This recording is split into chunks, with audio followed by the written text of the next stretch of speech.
બગવદર ગામના રામાનંદી પરિવારે તેમના પૌત્રની જન્મ જયંતિની અનોખી ઉજવણી કરી હતી, જેમાં બરડા પંથકના શિંગડા વિશ્રામ દ્વારિકા ગામે ગોપાલજી દ્વારકાધીશના મંદિરે નૂતન ધ્વજારોહણ અને ઠાકોરજીને રાજભોગ ધરાવવામાં આવ્યો હતો. બગવદર ગામે બાલાજી મેડિકલ સ્ટોર ધરાવતા દીપકભાઈ નિમાવતના પૌત્ર સમર્થની પહેલી વર્ષગાંઠ એટલે કે સમર્થનો પહેલો જન્મદિવસ હતો, ત્યારે દીપકભાઈ નિમાવત પરિવાર તરફથી શિંગડા વિશ્રામ દ્વારિકા મંદિરે નૂતન ધ્વજારોહણ કરવામાં આવ્યું હતું અને ઠાકોરજીને રાજભોગ ધરાવવામાં આવ્યો હતો.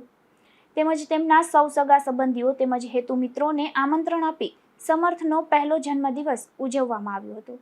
આ નૂતન ધ્વજારોહણ માટે વિદ્વાન બ્રાહ્મણો દ્વારા ધજાજીનું ભાવપૂર્વક પૂજન કરવામાં આવ્યું હતું. ત્યારબાદ સૌ પરિવારે વારાફરતી ધજાજીને મસ્તક ઉપર ચડાવી વિશ્રામ દ્વારિકાધીશના મંદિરની 4 પરિક્રમા વાજતે ગાજતે કરવામાં આવી હતી. તેમજ ધજાજીના પૂજન પ્રદક્ષિણા બાદ ગામના યુવાનો દ્વારા શિખર ઉપર નૂતન ધ્વજારોહણ કરવામાં આવ્યું હતું. ત્યારબાદ સૌ પરિવારે મંદિરના પટાંગણમાં રાસ ગરબાની રમઝટ બોલાવી હતી અને ત્યારબાદ ઠાકોરજીને રાજભોગ ધરાવી સૌએ મહાઆરતી સાથે ભોજન પ્રસાદી લીધી હતી.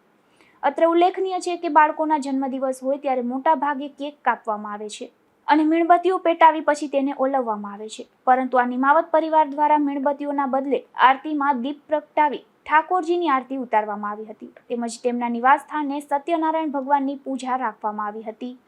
મારું નામ દીપકભાઈ નિમાવત. મારા દીકરા યશ, એમના દીકરા સમર્થનો આજે જન્મદિવસ છે પહેલો. અમે રામાનંદી સાધુ સમાજ થોડોક અનોખો જન્મદિવસ ઉજવેલ છે, જેથી મહાપ્રસાદ પણ રાખેલ છે.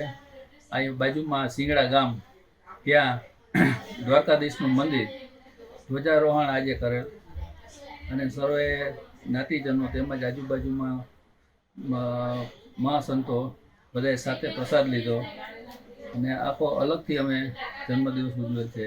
બધા કેક કાપી અને મીણબત્તી સળગાવી અને જન્મદિવસ ઉજવે છે.